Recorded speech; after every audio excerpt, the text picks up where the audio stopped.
नमस्कार दोस्तों, मैं पारुल चौहान आप सभी का स्वागत करती हूँ आपके अपने प्यारे से परिवार रोजगार विद अंकित में। कैसे हैं आप सभी? उम्मीद है आप बहुत अच्छे होंगे। रानी, पप्पू, विद्या, सुधीर, ललित, मोहिनी, राहुल, गोपाल, रोहित, लालचंद, अनामिका, जितेंद्र, अमित, शशि, रिया, सभी को मेरी तरफ से गुड इवनिंग, नमस्ते, राधे राधे, राम राम, शस्त्याकार। प्यारे प्यारे बच्चों, कैसे हैं आप सभी? उम्मीद है आप बहुत अच्छे होंगे। आपका रिवीजन भी बहुत अच्छा चल रहा होगा। जल्दी से आप सभी लोग लाइव आ जाएंगे, सेशन के साथ जुड़ जाएंगे ताकि हम क्लास को स्टार्ट कर सकें।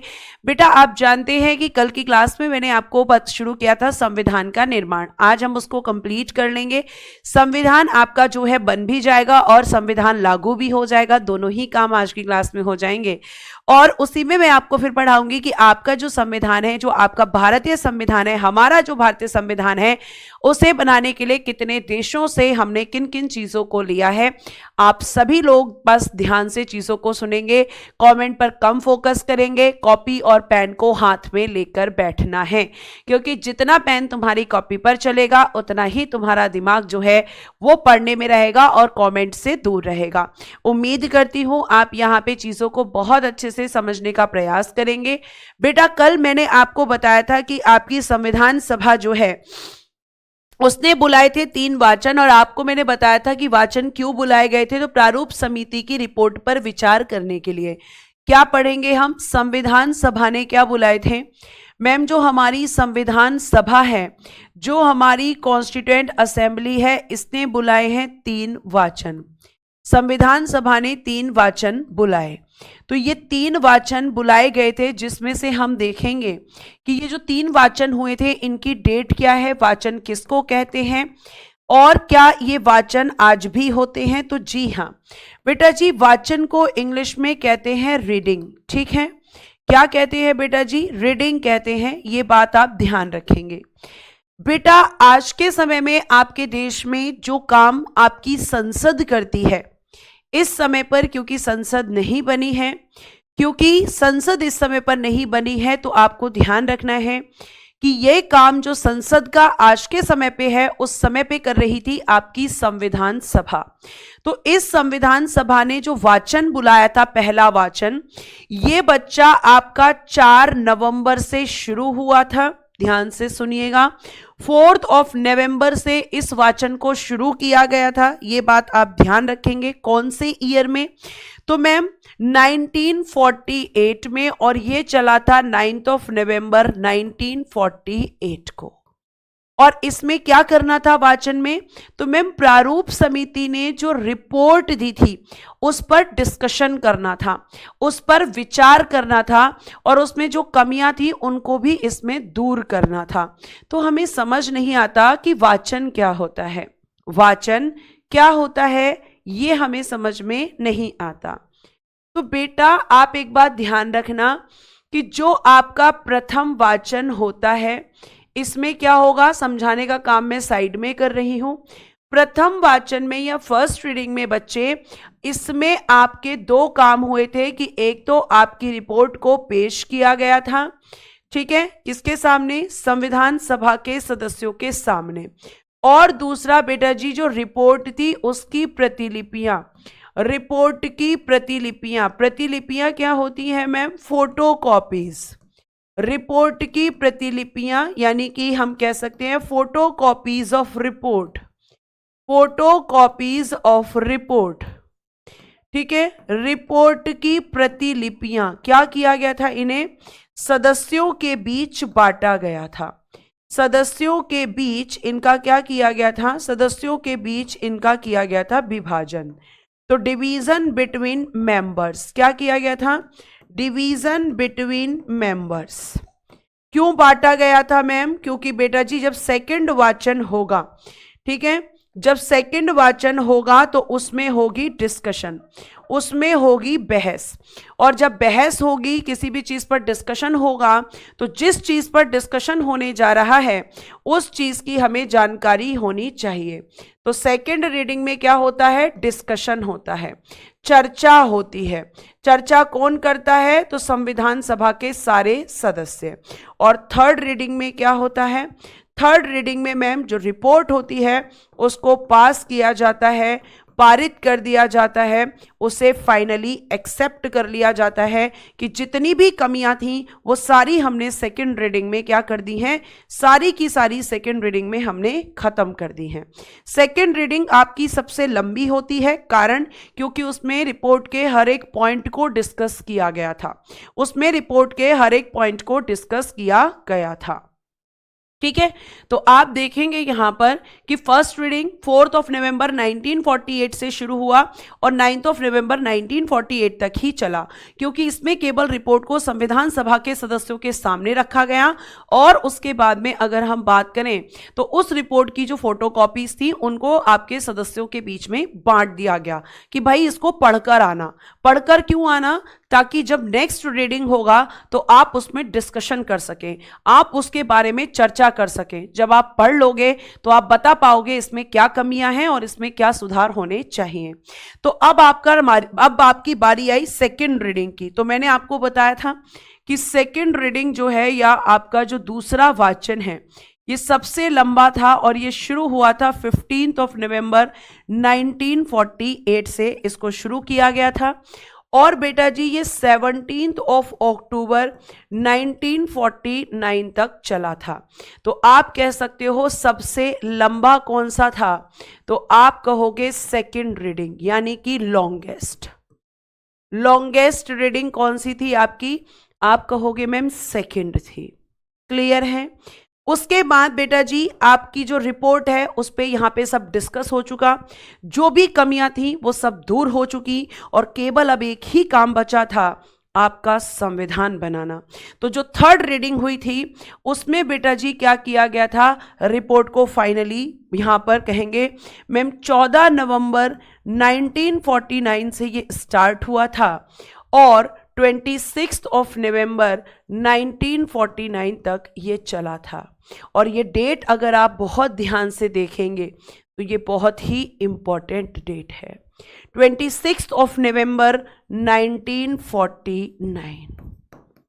26 नवंबर 1949 ये आप नोट करना चाहते हैं कर सकते हैं, नहीं करना चाहते तो बहुत ज्यादा इंपॉर्टेंट नहीं है। ये तो सिर्फ बच्चों को समझाने के लिए होता है कि भाई आखिर ये रीडिंग्स क्या थी। ठीक है, तो आप यहां पे ध्यान रखेंगे बेटा जी कि 26 नवंबर 1949 इस दिन क्या हुआ था मैम, हमारा जो संविधान था ये इस दिन बनकर तैयार हुआ था। संविधान बनकर तैयार हो गया, संविधान क्या हो गया? बनकर तैयार। और जिस दिन ये बनकर तैयार हुआ बेटा उसी दिन डॉक्टर B.R. अम्बेडकर साहब, डॉक्टर B.R. अम्बेडकर साहब जी के कहने पर संविधान सभा द्वारा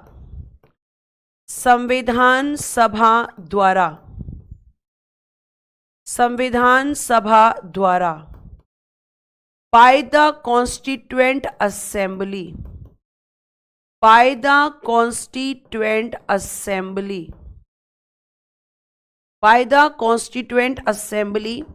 संविधान सभा द्वारा इसे स्वीकार, accepted by the constituent assembly, मतलब एक्सेप्ट कर लिया गया, एक्सेप्टेड।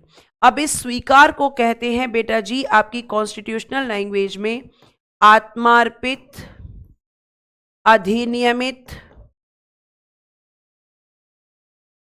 या अंगीकृत किया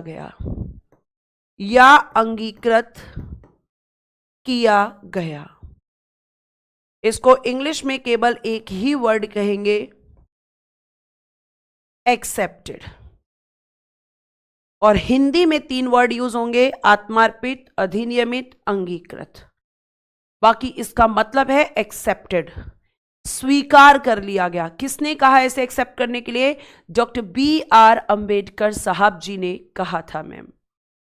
ठीक है, तो इस दिन ये एक्सेप्ट हुआ था जिस दिन इसको प्रिपेयर किया गया था, जिस दिन ये बनकर तैयार हो गया था उसी दिन हम कह सकते हैं कि मैम इसे एक्सेप्ट भी किया गया था, accepted by the constituent assembly on 26 नवंबर 1949। ये आपको ध्यान रखना है। तो यहां पे doctor B are Ambedkar ji के कहने पर, सॉरी पर रह गया है यहां पर, कहने पर लिख देना, संविधान सभा द्वारा इसे क्या किया गया था मैम, स्वीकार किया गया था। अब इसी दिन बेटा अब हम आगे बात करते हैं कि जैसे कुछ क्वेश्चंस आपके बनते हैं जो बहुत ही कॉमन क्वेश्चन होते हैं। एक क्वेश्चन होता है संविधान बनाने में समय कितना लगा, संविधान बनाने में समय, एक तो ये क्वेश्चन आता है, ठीक है। फिर संविधान बनाने के लिए कितना खर्चा हुआ, कितना खर्चा, कितना खर्चा यहां पर किया गया, कितना एक्सपेंसेस हमारा लगा था, ये आपको ध्यान रखना है, ठीक है। उसके बाद बेटा अगर हम बात करते हैं तो ये जो आपका संविधान है इसको बनाने में लिखना, संविधान बनाने के लिए कितने अधिवेशन हुए, कितने अधिवेशन, अधिवेशन को कहते हैं या तो अधिवेशन कह लीजिए या सत्र कह लीजिए, इसको इंग्लिश में कहते हैं सेशन। कितने सेशंस हुए थे, वेरी गुड मैम। अगर हम यहाँ पे आंसर्स करते हैं तो समय लगा था 2 वर्ष यानी 2 इयर्स, 2 वर्ष 11 माह 11th मंथ्स और 18 डेज यानी कि 18 दिन।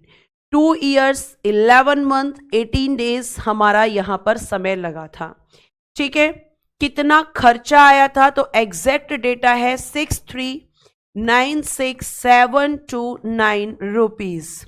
अप्रोक्सीमेट कितना होगा, तो अप्रोक्सीमेट अगर हम बात करते हैं लगभग, तो बेटा जी फिर होगा 64 लाख, 64 लाख रुपए। और कितने सेशंस हुए थे संविधान निर्माण तक, यहां पे क्या लिखा है, संविधान बनाने तक, मतलब 26 नवंबर 1949 तक कितने सेशंस हुए थे, तो इस समय तक हुए थे 11 सेशंस, 11 सेशंस यानी 11 सत्र हुए थे संविधान निर्माण तक। क्योंकि मैंने यहां आपसे ये नहीं पूछा 12 आंसर नहीं होगा पूजा, सूरज 12 आंसर नहीं होगा, क्योंकि 12 अधिवेशन तो 12वां हुआ था 24 जनवरी 1950 को। अभी तो आपके केवल 11 सेशंस ही हुए हैं, अभी तो केवल 11 सेशंस, क्योंकि जब आपके कॉन्स्टिट्यूशन का फॉर्मेशन किया गया है 26 नवंबर 1949 को, तो उसमें आपको ध्यान रखना है कि 11 सेशंस ही हुए थे, ये आपको पता होना चाहिए। फिर हम बात करते हैं कि संविधान बनाने के लिए आपका कुल कितने दिन बहस हुई थी, ठीक है। कुल बहस, टोटल डिबेट, टोटल डिबेट, कुल बहस कितने दिन, तो आप कहेंगे कि मैम 114, 114 डेज, 114 दिन, 114 डेज 114 दिन। हम बात करेंगे कुल बैठक कितनी हुई थी, तो बेटा जी कुल बैठक यानी टोटल मीटिंग्स, टोटल मीटिंग्स, तो आप कहेंगे ये हुई थी मैम 105 बैठक हुई थी टोटल, 105। मुझे पता था यह आंसर आएगा 165, 166। बेटा जी कुल बैठक 105 हुई थी, जो कि 165 या कहीं कहीं लिखा रहता है 166 दिन चली थी, दिन चली। बैठक 105 थी और डेज कितने थे 165 या 166। आपको पेपर में इन दोनों में से कोई एक ऑप्शन मिलेगा, प्राथमिकता रखनी है 165 पर, प्राथमिकता रखनी है 165 पर, ठीक है।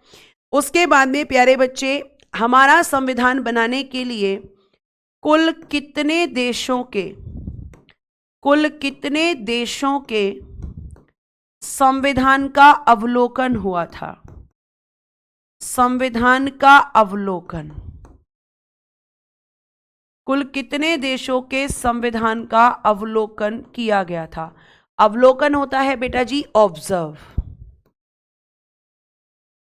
तो आप कहेंगे मैम 60 कंट्रीज, 60 देशों के संविधान को हमारे कॉन्स्टिट्यूशन मेकर्स ने, हमारे संविधान निर्माताओं ने पढ़ा और उसमें से 10 देशों को सेलेक्ट किया था। 10 वाले बच्चे गलत हैं बेटा, मैंने कुल पूछा है कि टोटल कितने कंट्रीज को ऑब्जर्व किया था, 60 कंट्रीज को, और इन 60 कंट्रीज में से कितनी कंट्रीज को सेलेक्ट किया था, सेलेक्ट कितनी कंट्रीज को किया था, सेलेक्ट किया था मैम 10 कंट्रीज। 10 देशों को हमारे कॉन्स्टिट्यूशन मेकर्स ने सेलेक्ट किया था। ठीक है, आप अनिकेत थोड़ा पेशेंस रखें। 12 बताया जी सर ने भी, 12 भी मैं भी बताऊंगी, थोड़ा सा पेशेंस रखें। ठीक है, जिस दिन आपका संविधान, आपका अगर हम बात करते हैं कि 26 नवंबर 1949 है ना, तो जिस दिन ये बना था इसमें आर्टिकल्स कितने थे, इसमें शेड्यूल्स कितनी थी और इसमें पार्ट्स कितने थे, पार्ट्स कितने यानी भाग कितने थे, अनुसूचियां कितनी थी और आर्टिकल्स कितने थे, अनुच्छेद कितने थे, आर्टिकल्स यानी कि अनुच्छेद। ये क्वेश्चन पूछा जाता है। तो जब संविधान बना था तो इसमें आर्टिकल्स थे 395, शेड्यूल्स थी 8 और पार्ट्स थे 22। तो आपको मैं बता दूं कि 395 में से 16 अनुच्छेदों को 26 नवंबर 1949 को लागू कर दिया गया था। लागू करने को कहते हैं एनफोर्स्ड करना या एग्जीक्यूट करना। एग्जीक्यूट लिख लीजिए या एनफोर्स्ड लिख लीजिए। लागू किया गया। तो कितने आर्टिकल्स आपके 26 नवंबर को एग्जीक्यूट हुए 395 में से? 16 आर्टिकल्स। और वो 16 आर्टिकल्स अगर हम बात करते हैं तो लिखिएगा आर्टिकल 5, 6, 7, 8। ठीक है, 5, 6, 7, 8, 9, 60, 324 और 366, 367, 379 और 380, 388,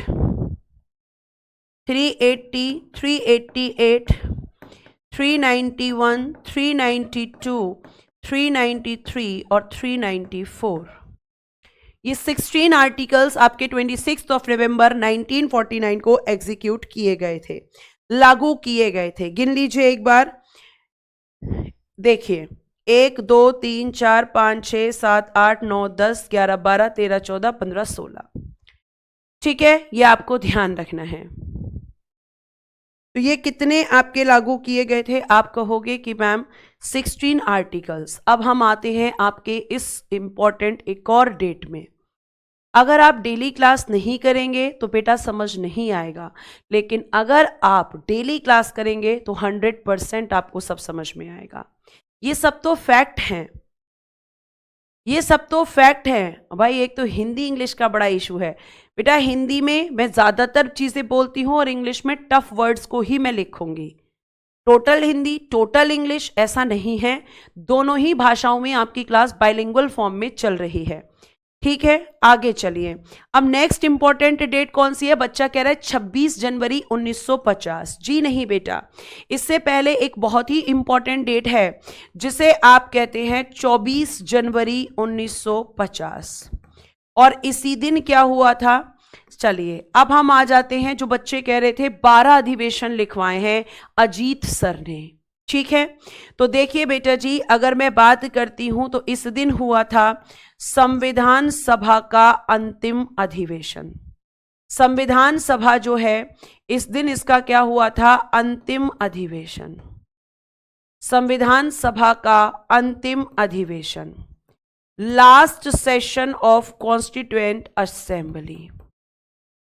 last session of constituent assembly, last session of constituent assembly. संविधान सभा का अंतिम अधिवेशन जो हुआ था वो बेटा जी इसी दिन हुआ था। और अंतिम अधिवेशन का मतलब था 12वां अधिवेशन। यानी अब मैं आपसे पूछूंगी कि कुल अधिवेशन कितने हुए थे, टोटल सेशंस, तब आप आंसर करोगे 12। लेकिन मैंने वहां पे आपसे टोटल सेशंस नहीं पूछे थे, मैंने आपसे पूछा था कि संविधान निर्माण तक कितने सेशंस हुए थे। तब तक बेटा 11 हुए थे। तब तक कितने हुए थे बेटा जी, 11 सेशंस हुए थे।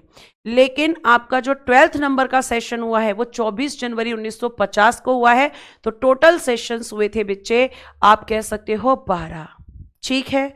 अब इसी दिन 24 जनवरी 1950 बच्चे, 24 जनवरी 1950 को ही क्या किया गया था मैम, 24 जनवरी 1950 को ही हुए थे संविधान पर हस्ताक्षर।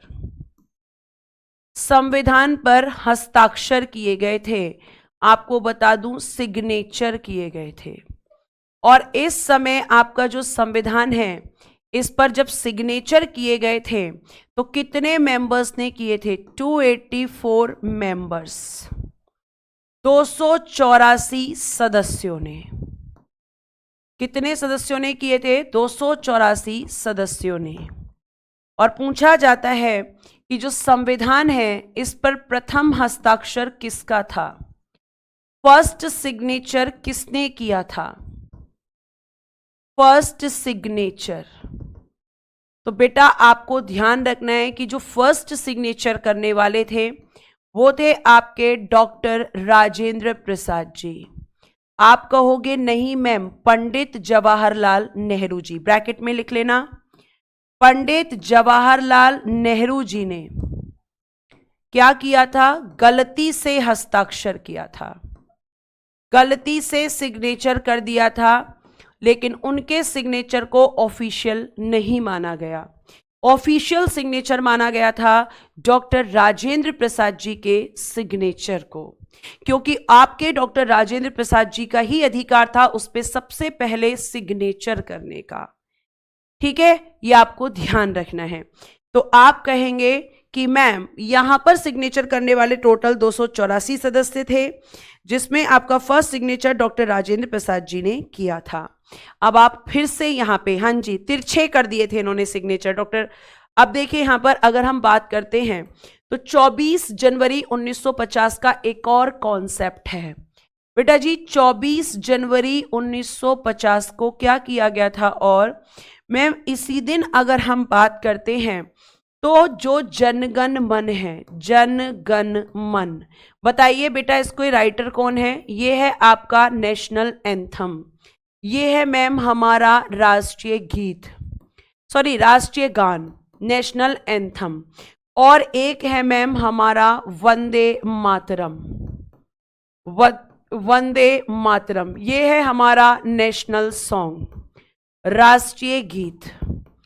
एक नेशनल एंथम है और एक नेशनल सॉन्ग है, नेशनल एंथम और एक है नेशनल सॉन्ग।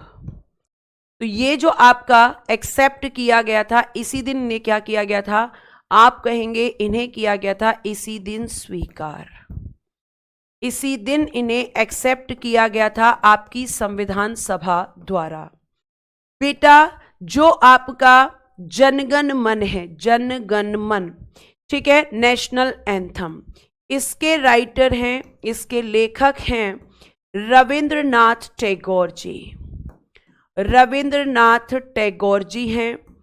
और आपके नेशनल एंथम की जो गायन अवधि है, यानी इसे गाने का जो समय है वो है बेटा जी 52 सेकेंड। और आपका राष्ट्रीय गीत जो है इसके राइटर, इसके लेखक हैं बंकिम चंद्र चटर्जी, बंकिम चंद्र चटर्जी जी, बंकिम चंद्र चटर्जी, बंकिम चंद्र चटर्जी। तो इसी दिन बेटा क्या किया गया था, इन दोनों को भी एक्सेप्ट किया गया था। ठीक है, थोड़ा सा नेशनल एंथम के बारे में ये लिख लेना कि ये पहली बार 1911 में कलकत्ता अधिवेशन में गाया गया था। कलकत्ता अधिवेशन हुआ था, उसमें इसे क्या किया गया, अधिवेशन में गाया पहली बार। और वंदे मातरम को पहली बार 1896, पहली बार 1896 में कलकत्ता अधिवेशन में ही गाया गया था, कलकत्ता अधिवेशन में गाया गया। तो दोनों आपको बता दिए कि पहली बार कब गाए गए थे। ठीक है, इतनी बात आपको समझ में आ रही है। प्यारे बच्चे, अब आपकी जो संविधान सभा थी उसका काम खत्म हो चुका था, उसका काम क्या हो चुका था, खत्म हो चुका था। तो आप एक चीज बहुत अच्छे से ध्यान रखेंगे कि जब संविधान सभा जिस उद्देश्य के लिए बनाई गई थी और उसका उद्देश्य पूरा हो गया था, तो आप लिखेंगे 1905 में, सॉरी 1950 में, 1950 में क्या किया गया, संविधान सभा को भंग कर दिया, संविधान सभा को कर दिया भंग या विघटित, भंग या विघटित, मतलब हम कह सकते हैं dissolve of the constituent assembly, of the constituent assembly. क्यों ये डिसॉल्व कर दिया, क्योंकि मैम इसका जो काम था वो खत्म हो चुका था।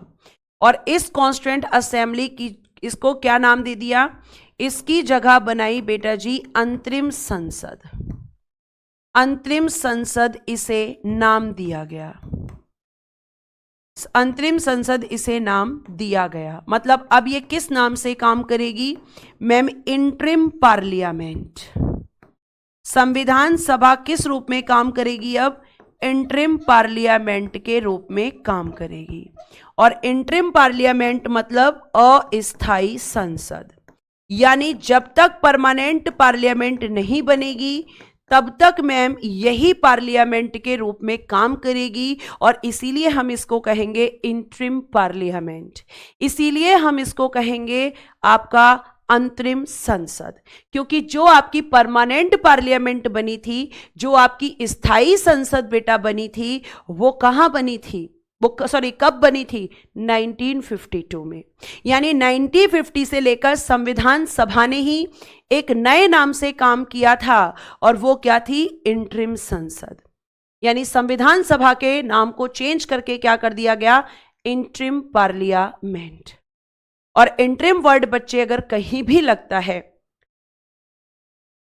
अगर इंटरिम वर्ड कहीं पर भी लगता है तो आप कहेंगे कि मैम उसका मतलब होता है कि आपकी जो चीज है, जो बनाई जा रही है, वो मैम अस्थाई है, मतलब टेम्पररी है। क्योंकि परमानेंट पार्लियामेंट तो 1952 में बनी थी। बहुत सारे बच्चे कह रहे हैं नेशनल फ्लैग को कब एक्सेप्ट किया था, 22 जुलाई 1947। जाकिर बेटा 22 जुलाई 1947 को कर लिया गया था। ठीक है,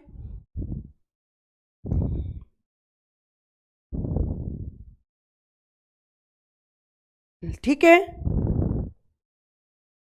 और आपको बता दूं कि अभी तक आप पढ़ रहे थे कि संविधान सभा के जो अध्यक्ष हैं वो कौन थे, डॉक्टर राजेंद्र प्रसाद जी। तो प्यारे बच्चे, अगर मैं आपसे बात करूं तो यहां पे ध्यान से सुनना, यहां पे ध्यान से सुनना कि 1950 में ही क्या किया गया, 1950 में ही भारत के प्रथम राष्ट्रपति, भारत के प्रथम राष्ट्रपति बनाए गए, भारत के प्रथम राष्ट्रपति।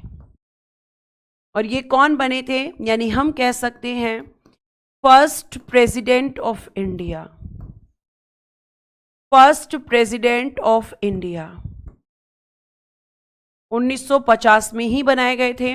और ये बने थे मैम डॉक्टर राजेंद्र प्रसाद जी।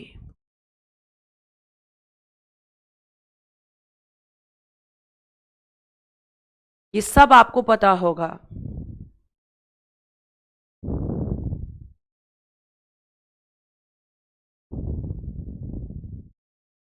एक क्वेश्चन और पूछा जाता है, बहुत शानदार क्वेश्चन बनता है। भारत की स्वतंत्रता के पश्चात, भारत की स्वतंत्रता के पश्चात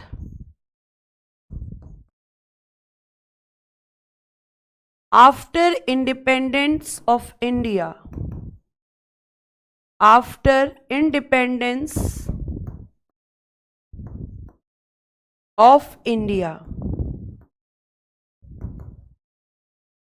संविधान सभा में सदस्यों की संख्या, संविधान सभा में सदस्यों की संख्या बताइए जब भारत आजाद हो गया था। सदस्यों की संख्या, number of members, number of members in constituent assembly, in constituent assembly. तो ये बच्चा आपकी कितनी हो गई थी? 299, 299।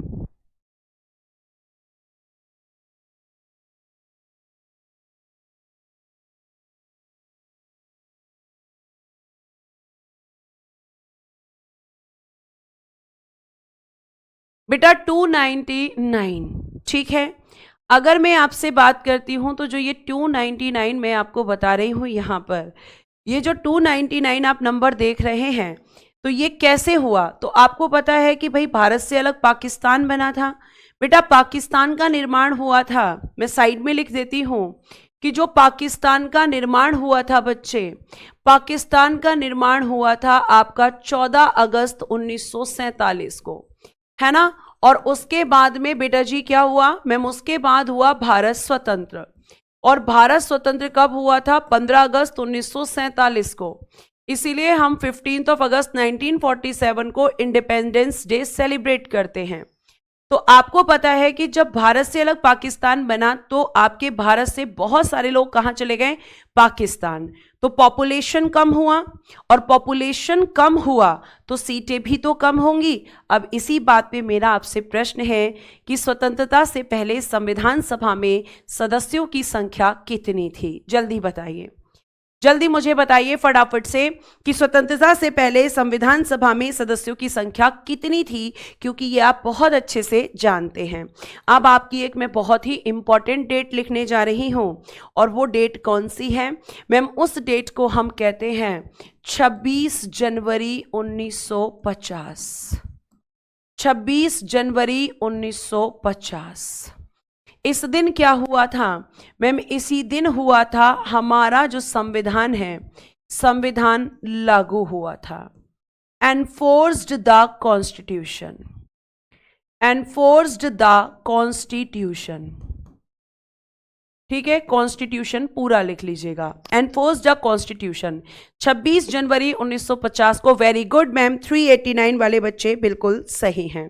और क्योंकि इसी दिन हमारा संविधान लागू हुआ था तो इस दिन को हम कहते हैं गणतंत्र दिवस, इस दिन को हम कहते हैं रिपब्लिक डे, ठीक है, रिपब्लिक डे।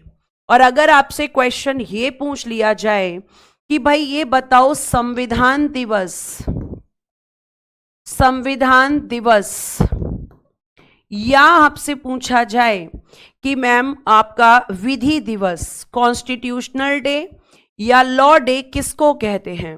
तो बेटा जी कॉन्स्टिट्यूशनल, कॉन्स्टिट्यूशनल या लॉ डे ये कहा जाता है 26 नवंबर 1949 को, क्योंकि इस दिन हमारा संविधान बनकर तैयार हुआ था, ठीक है। ये आपको ध्यान रखना है।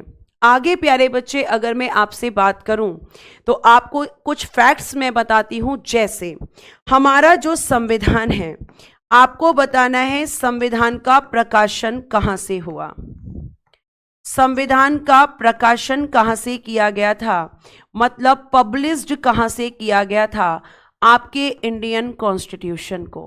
तो ये पब्लिश्ड किया गया था बेटा जी Dehradun, survey of India press. कहां से किया गया था मैम? देहरादून, जो उत्तराखंड में पड़ता है, और यहाँ पे एक जगह है सर्वे of India press, survey of India press, यहां से इसे पब्लिश्ड किया गया था। ठीक है, सर्वे ऑफ इंडिया प्रेस से इसकी कितनी फोटोकॉपीज छपी थी? प्रतिलिपियां, जिन्हें हम कहते हैं फोटोकॉपीज। फोटोकॉपीज, कितनी फोटोकॉपीज छपी थी मैम? 1000। 1000 फोटोकॉपीज मैम यहां पर छपी थी जब इसका प्रकाशन हुआ था। एक बच्चे ने अभी मुझसे थोड़ी देर पहले प्रश्न पूछा कि हमारे संविधान में पृष्ठों की संख्या कितनी थी? नंबर ऑफ पेजेस, पृष्ठों की संख्या, नंबर ऑफ पेजेस कितने थे? नंबर ऑफ पेजेस, तो बेटा नंबर ऑफ पेजेस थे इसमें 251। जब ये बना था तो 251 पेजेस इसके अंदर थे। 251 पेज, 251 पेज।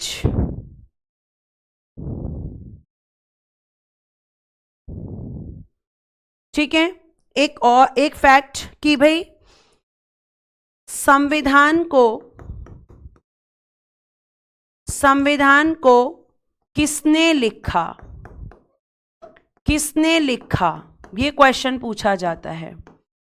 तो किसने लिखा था? देखो, 2 भाषाओं में संविधान लिखा गया था, एक तो इंग्लिश में और एक आपका शुद्ध हिंदी यानी प्योर हिंदी में। शुद्ध हिंदी में किसने लिखा? और बेटा ये प्रीवियस ईयर में पूछा गया क्वेश्चन है कि शुद्ध हिंदी में संविधान को किसने लिखा, एसएससी ने क्वेश्चन पूछा है। तो इंग्लिश में लिखने वाले थे इसको प्रेम बिहारी नारायण रायजादा जी, प्रेम बिहारी नारायण रायजादा जी, रायजादा जी। ठीक है, और बच्चे हिंदी में इसे लिखने वाले थे वसंत कृष्ण वैद्य जी, वसंत कृष्ण वैद्य जी। इन्होंने इसको लिखा था प्योर हिंदी में, यह आपको ध्यान रखना है। डॉक्टर BR अंबेडकर जी ने बेटा इसे लिखा नहीं था, लिखने का काम अंबेडकर साहब ने नहीं किया था, लिखने का काम अंबेडकर साहब जी ने नहीं किया था। ठीक है, किस चीज की फोटोकॉपीज? संविधान की फोटोकॉपीज। कॉन्स्टिट्यूशन की 1000 फोटोकॉपीज छपी थी जिस समय इसे पब्लिश्ड किया गया था। ठीक है, अब आपका जो संविधान था, पूछा जाता है कि ये बताइए संविधान पर चित्रकारी किसने की थी?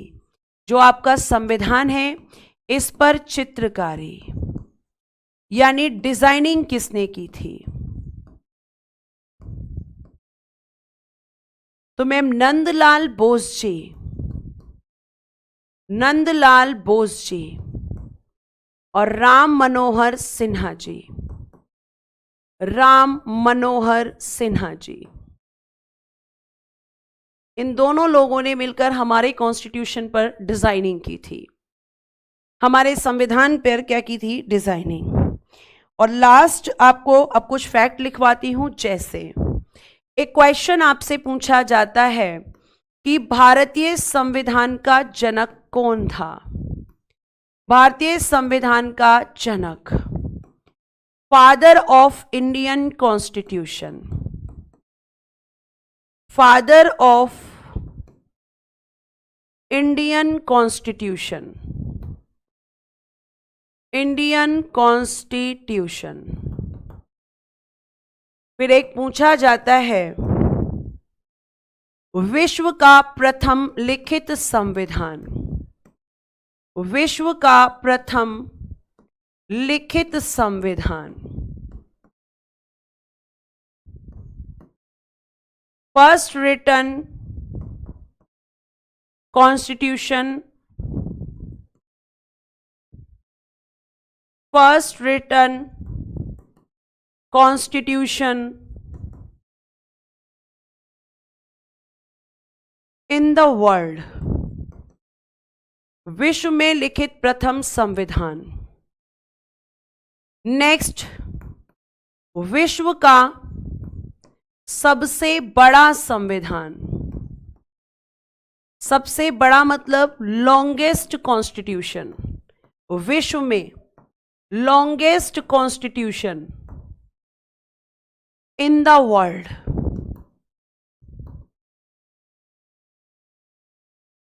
अब लॉन्गेस्ट तो विश्व का सबसे छोटा संविधान, smallest constitution in the world, और विश्व का अलिखित संविधान, विश्व का अलिखित संविधान, अलिखित संविधान यानी unwritten constitution in the world. ये आपके क्वेश्चंस बनते हैं। तो बेटा अगर आपसे बोलूं कि विश्व में पहला आपका भारतीय संविधान का जनक डॉक्टर B.R. अंबेडकर साहब, विश्व का प्रथम लिखित संविधान USA, United states of America, विश्व का सबसे बड़ा संविधान आपका भारतीय संविधान, इंडियन कॉन्स्टिट्यूशन, विश्व में आपका सबसे छोटा है बेटा जी मोनाको, और विश्व का अलिखित संविधान बेटा जी ब्रिटेन।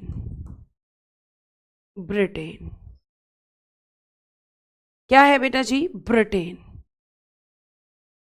तो ये कुछ बेसिक क्वेश्चंस हैं जो पूछ लिए जाते हैं, ये कुछ बेसिक क्वेश्चंस हैं जो पूछ लिए जाते हैं।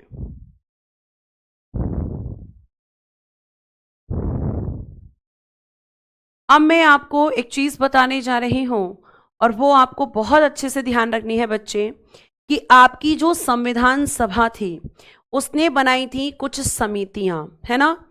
तो आप एक हेडिंग देंगे, संविधान सभा द्वारा, संविधान सभा ने क्या किया था, संविधान सभा द्वारा बनाई गई समितियां, बनाई गई समितियां यानी कुछ कमेटीज बनाई गई थी, समितियां बनाई गई थी, जैसे एग्जाम्पल फॉर ड्राफ्टिंग कमेटी या प्रारूप समिति। तो संविधान सभा ने ये समितियां क्यों बनाई थी मैम? क्योंकि बेटा आपको ध्यान रखना है कि आपका जो संविधान है उसको बनाना कोई बहुत आसान काम नहीं था। अमिता गुप्ता, अलिखित संविधान का मतलब है कि ब्रिटेन का जो कॉन्स्टिट्यूशन है बेटा, उसमें ज्यादातर अगर हम बात करते हैं तो आपके जो चीजें हैं वो आपकी बहुत कम लिखी हुई हैं, है ना, ज्यादातर चीजें उसमें लिखी हुई नहीं है। United states of America, USA का फुल फॉर्म है यूनाइटेड स्टेट्स ऑफ अमेरिका, ठीक है। अब ये जो समितियां हैं ये क्यों बनाई गई थी? ताकि संविधान निर्माण का काम अगर हम बात करें तो आप ध्यान रखेंगे कि जो संविधान सभा का निर्माण संविधान का जो निर्माण संविधान सभा को करना था उसके लिए उसने कमेटीज बनाई थी ताकि वो काम जल्दी हो सके और अच्छे से हो सके। तो अगर हम बात करते हैं संविधान सभा की जो समितियां थी, तो आपको बता दूं कि संविधान निर्माण के लिए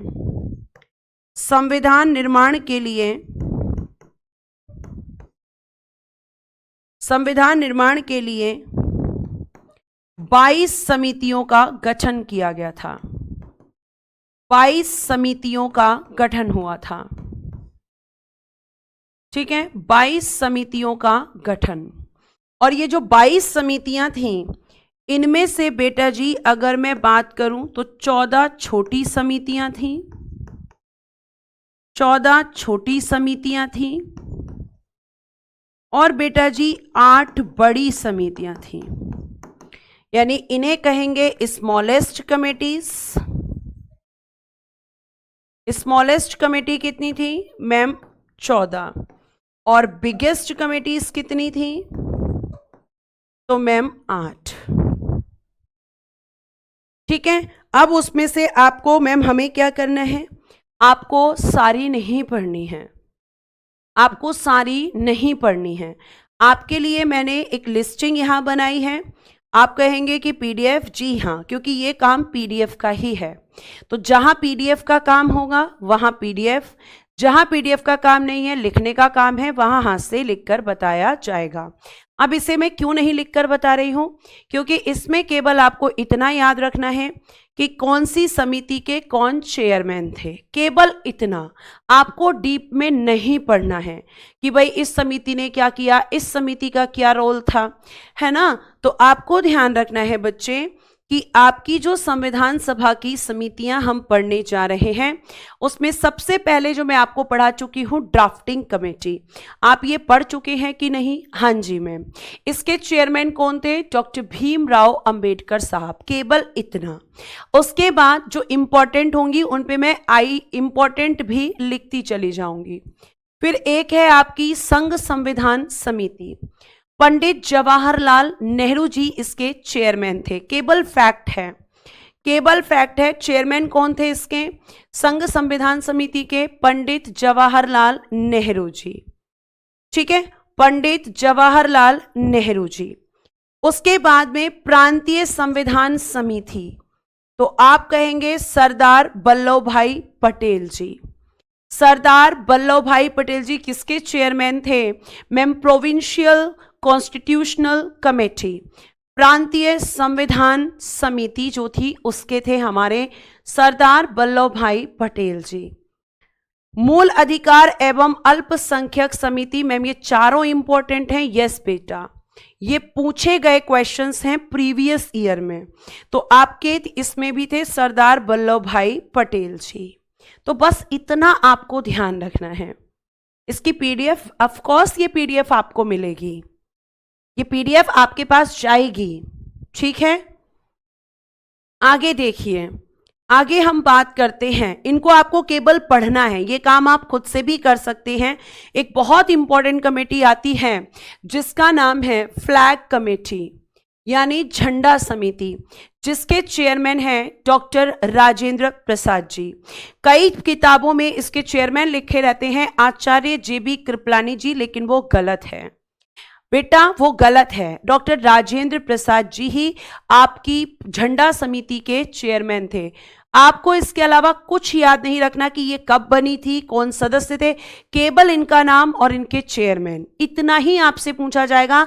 ध्यान रखिएगा, आपकी ये क्लास होगी एग्जाम ओरिएंटेड, केवल इसमें एग्जाम ओरिएंटेड कंटेंट ही मैं आपको दूंगी, बहुत ज्यादा नहीं। रिया भी टाइम ओवर कैसे हो सकता है? 51 हुए हैं, आप ओवर बता रही हैं, कौन सी घड़ी चल रही है आपकी? आगे देखिए, उसके बाद में रियासत समिति या देसी रियासतों से वार्ता के लिए रियासत समिति बनी थी, जो आपके प्रिंसली स्टेट्स थे उनसे कन्वर्सेशन के लिए, उनसे बातचीत के लिए जो समिति बनी, उसके चेयरमैन भी डॉक्टर राजेंद्र प्रसाद, लेकिन ये बहुत इंपॉर्टेंट नहीं है, ठीक है। देसी रियासत समझौता समिति, सेम डॉक्टर राजेंद्र प्रसाद। इसमें जो इंपॉर्टेंट है वो है संचालन समिति, संचालन समिति doctor Rajendra Prasad again, doctor Rajendra Prasad again, ठीक है। आगे चलते हैं। अगर इस तरीके से पढ़ने में काम, अगर पढ़ने में चोरी करोगे तो फिर सिलेबस कैसे पूरा होगा? मैं कैसे आपको सिलेबस करा पाऊंगी? एग्जाम आपका बहुत जल्दी है, ऐसा नहीं कि आपके पास बहुत ज्यादा समय है बेटा कि आप आराम से जो है एक दिन में एक स्लाइड को पढ़ेंगे और यहाँ पे काम हो जाएगा, ऐसे नहीं चलेगा। अगर आप मेहनत नहीं करेंगे तो एग्जाम हाथ से निकल जाएगा, क्योंकि सरकारी नौकरी के लिए सबसे पहली शर्त होती है मेहनत, और वो आपको करनी ही पड़ेगी, ठीक है। आगे देखिए, नियम समिति डॉक्टर राजेंद्र प्रसाद जी, इंपॉर्टेंट है। संघ शक्ति समिति जवाहरलाल नेहरू जी, कार्य संचालन समिति के.एम. मुंशी जी, कन्हैयालाल मानिकलाल मुंशी जी। ये वही के.एम. मुंशी हैं बच्चे जो आपकी प्रारूप समिति में अन्य सदस्यों में शामिल थे, तो इनको भी एक कमेटी का चेयरमैन बनाया गया था, कार्य संचालन समिति। एक संचालन समिति है, वो डॉक्टर राजेंद्र प्रसाद जी हैं, और एक कार्य संचालन समिति है। ठीक है बच्चे, आगे देखिए। मूल अधिकार संबंधी उप समिति जेबी कृपलानी जी, जेबी कृपलानी जी, क्लियर। अल्पसंख्यक उप समिति एचसी मुखर्जी, एचसी मुखर्जी, ठीक है। हरेंद्र कुमार मुखर्जी जो आपकी संविधान सभा में उपाध्यक्ष थे। आज की लास्ट स्लाइड है। सर्वोच्च न्यायालय समिति एस वारदाचार्यार, राज्य समिति जवाहरलाल नेहरू जी, संविधान संबंधी आपकी कार्यकारिणी समिति जीवी मावलंकर जी, आवास समिति बी पट्टाभी सीतारामैया, और प्रत्यय पत्र संबंधी समिति अल्लादी कृष्णा स्वामी अय्यर, अल्लादी कृष्णा स्वामी अय्यर। ठीक है, अब चलते हैं थोड़ा सा रिवीजन स्लाइड की तरफ, और रिवीजन स्लाइड तो हमें डेली करनी ही करनी है। तो देखते हैं आज आप रिवीजन स्लाइड में कितना स्कोर करते हैं। रिवीजन स्लाइड, चलो आ जाओ। फर्स्ट क्वेश्चन संविधान के बारे में पूछने जा रही हूं। संविधान के लिए प्रथम वाचन कब से कब तक चला था? सबसे लंबा वाचन कौन सा था? सबसे लंबा वाचन कौन सा था? संविधान बनकर कब तैयार हुआ? कब तैयार हुआ? संविधान बेटा जी लागू कब हुआ? लागू कब हुआ? संविधान सभा के कुल अधिवेशन कितने हुए? संविधान सभा के कुल अधिवेशन कितने हुए थे? संविधान बनाने में कितना समय लगा? कितना समय लगा?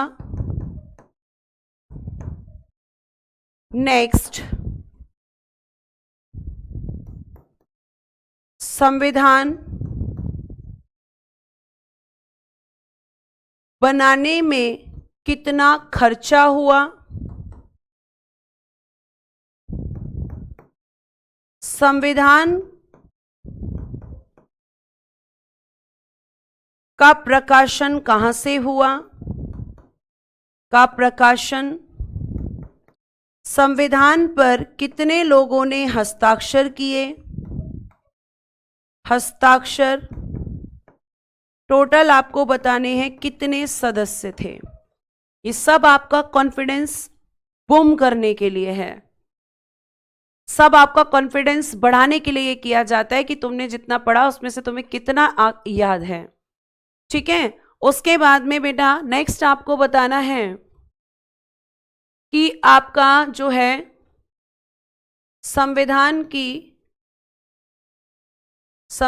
के पृष्ठों की संख्या कितनी थी, यानी नंबर ऑफ पेजेस, पृष्ठों की संख्या। स्वतंत्रता के बाद संविधान सभा में कितने सदस्य थे? संविधान सभा में आपको बताने हैं सदस्य। स्वतंत्रता के बाद लिखना रह गया है बच्चे। आपको बताना है संविधान पर प्रथम हस्ताक्षर किसने किए? संविधान पर प्रथम हस्ताक्षर किसने किए थे? आपको बताना है कि संविधान में प्रारूप समिति का अध्यक्ष कौन था? प्रारूप समिति का अध्यक्ष प्रीवियस ईयर में कई बार पूछा गया ये बेटा जी प्रश्न है, और आपको मुझे लगता है कि ये सारे आपको पता होंगे कि मैम अगर हम आंसर करने लगे तो प्रथम वाचन 4 नवंबर 1948 से 9 नवंबर 1948 तक चला था। सबसे लंबा सेकंड था। बनकर कब तैयार हुआ? 26 नवंबर 1949। लागू कब हुआ? 26 जनवरी 1950 को। और संविधान सभा के कुल अधिवेशन 12, 12वां हुआ था 24 जनवरी 1950 को। बनाने में समय लगा था 2 वर्ष 11 माह और 18 दिन। ठीक है, 2 वर्ष 11 माह और 18 दिन। संविधान में खर्चा लगभग 64 लाख का हुआ था। ठीक है, संविधान का प्रकाशन देहरादून से किया गया था, सर्वे ऑफ इंडिया प्रेस। संविधान पर हस्ताक्षर टोटल सदस्य 284। संविधान में पृष्ठों की संख्या 251। स्वतंत्रता के बाद 299। प्रथम हस्ताक्षर डॉक्टर राजेंद्र प्रसाद जी। और संविधान सभा की प्रारूप समिति के अध्यक्ष थे आपके BR अम्बेडकर साहब जी। BR अम्बेडकर साहब जी। तो ऐसे आपके क्वेश्चंस बनते हैं बच्चे, और बनते भी रहे हैं।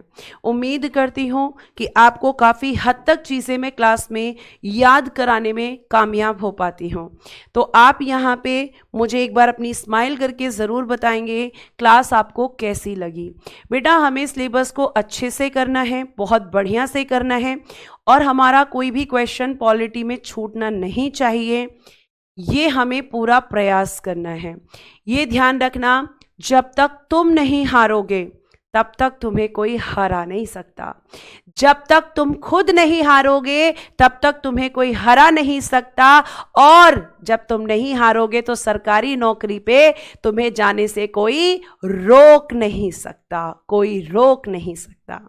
Thank you so much everyone response देने के लिए। Bye bye, take care and good day everyone. जय हिंद, जय भारत। हंसते रहो, मुस्कुराते रहो और हमेशा खुश रहो।